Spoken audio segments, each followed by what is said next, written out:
Okay, so let's get back to some questions about your work. In this lovely book, Having Words, you collect together all your writings. And so I'm interested in the afterword in particular. You talk about the importance of writing. So could you just tell us a bit more about the interconnection between what you write and what you do and how you learn? Um, can I correct you a moment? Yep. I would say that's well under 5% of all my writings. Okay. I've done an That's awful fine. lot of writing one way and Okay, another. I stand corrected. I'll ask the question again. So we'll cut the first question. We'll go to the proper question. So let's talk a bit about your work, Denise. In this book, which collects together a small part of your writing across the years, you make the point at the end about how writing is important to you. So could you just talk a bit about how your writing and theory building relates to the practice elements and design elements of your work? Tom Weaver, the wonderful editor of this book, pushed me to write that article when he heard what I was saying about writing. And Bob and I both share this feeling that there was a time when we wanted to practice and we wanted to build, and our ability lay in many levels, including big projects, and we didn't have the support to do it. We didn't have clients. Milton said, that one talent which is death to hide lodged with me useless. I felt that strongly about Bob, me to some extent. That made us write, because if you can't do it, you can write about it. And then the other thing is it made us teaching. And Milton says, they also serve who only stand and wait. We weren't exactly standing and waiting when we were teaching. We were preparing, teaching ourselves how to practice in a way that was rather unusual by running studios on things like Las Vegas. So the words are all part of that. The words are necessary when you also have to try to find work, and you need good wordsmiths to help you explain your projects in ways that clients will understand. We have had some very good English majors who do things like that with us. So there's many, many ways in which we've written. This semi-autobiographical, writing a parable technique, I think I learned that about the age of 50. I began to want to look back and learn from what I've done and tell people about it. But I find that if I want to teach students difficult material, and oh boy, they don't want to study sociology. So if I say, look, this is the difficulty I had with that field, and here were my problems, they understand it more. They sort of say, if a fool like Denise can do it, then I can do it. So writing has that effect as well. So in one of the early studios you did, out of it came Learning from Las Vegas, which for me is really one of the seminal books on architecture and culture, in as much as it turns its focus from the normal obsessions with high art and looks very carefully at the urban scene. So do you think that the lessons from Las Vegas have been learned? I mean, they've obviously been learned by you, but do you think that the broader lessons have actually been captured within the architectural and cultural community?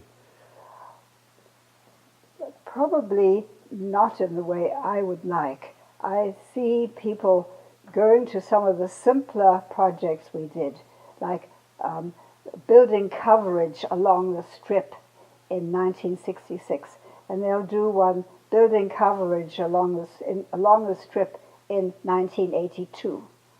And that's easy to do, but how about the other ones when we took, now I have to use semi-mathematical language, we took cogent variables that we decided this is what really explains the Strip. It might have been land use, it might have been property values, it might have been words in the signs, various things that we imagined should be worked out, and overlaid them. It's a process of meshing. And you see what comes out of that combined pattern. So that's the first thing that you do that's not as simple as just laying out one variable. Well, they haven't got that far yet. What do we learn when we put two things together and see what happens? And you can do it in many ways. I recently did it with the chapters of complexity and contradiction. And I said, how many times is the word complexity mentioned in each chapter, and how many times is the word contradiction mentioned in each chapter? And I found that in the middle, it was almost only contradiction all the way through. And at the beginning and the end, it was a whole lot more complexity. And I could relate that to how Bob came to learn about complexity through the work I was doing in planning and with systems people, where all over the university the word complexity was being debated, except in architecture. And you see this two shapes of pattern which tell you what happened to Bob. He became very influenced by the things I was doing at that time, when everyone thinks we weren't even working together. But don't you think, I mean, I just think that learning about Las Vegas marked a really important shift in sensibility, which allowed architectural culture to get off its high horse, and it allowed it to get away from the strictures and orthodoxies of modernism. I would agree with you, except I think in England they haven't. And there's nothing more inflexible than old revolutionaries. And the people that I was at school with, and my good friends there, wrote me letters saying, how can you like that awful stuff? And they're still saying that, and it's how many years later? And in the end, there was a sin called zealotry for false causes. Jane Jacobs first pointed out that that was a sin in architecture. Herbert Gans pointed it out a lot better, but architects read Jane Jacobs, at least they read one. But for the most part, they have not listened to that, and they think we are still the Antichrist for what we do. And do you think that's damaged your reputation or enhanced your reputation? It made it hard for us to find work. And then later we were able to find work. And then later we found some of the best work in the world. Like Bob Venturi, when we got the National Gallery project, he said, I'm the happiest architect in the world. But in terms of a generational shift, if the old revolutionaries are stuck in their ways, don't you think that not so much the young revolutionaries, but the young thinkers have actually captured on to much of what you've written and done in your life? I think that young thinkers have, and when our son Jim went to Columbia, he found that all his teachers, and none of them were in architecture or planning, seemed to have read. In other words, the young professors in the fields he was in had read Learning from Las Vegas. And of course they didn't read Complexity and Contradiction. But this one had a meaning for them.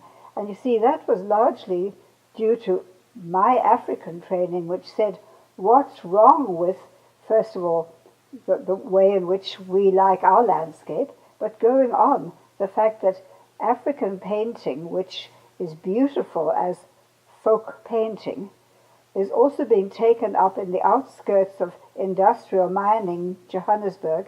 They will take now not a gourd and put beads round it, but a Coca-Cola bottle.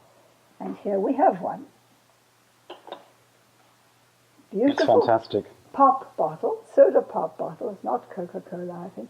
These have all got messages. You say, I love you, I will see you on Wednesday. Different things like that. They're little billboards. Well, we became very interested in things like this, and then transferred that sensibility to Las Vegas. Right.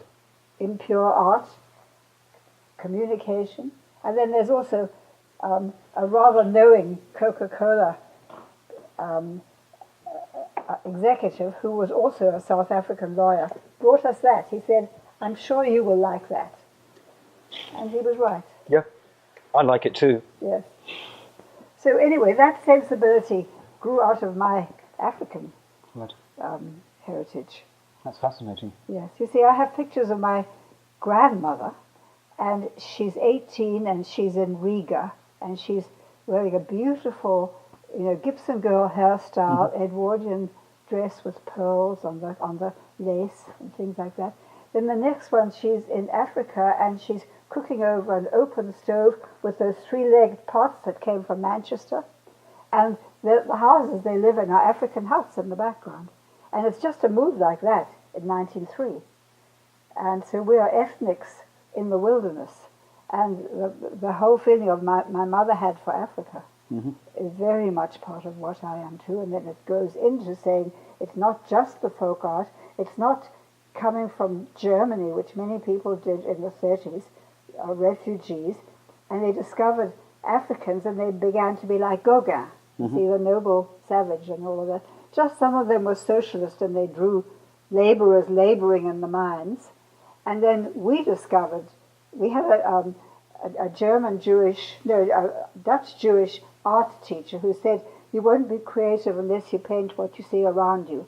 And she saw picturesque scenes of people selling flowers in front of City Hall. We found things like that pottery and other mixed arts like that. The Mapak tribe, the Mapak nation, I'm sure you'd say now, in the northern Transvaal, who did Arabic entrances 1,000 years old, because they must have come from the north, and also finger painting and hand painting, which depict suburban houses they see around them, right down to the street numbers. Okay. The mixture, and I was very, very influenced by all that. So in the room back there, along the top shelf, you have some African artifacts with some on the right, and then some pop artifacts on the left. So it's that kind of connection that goes on.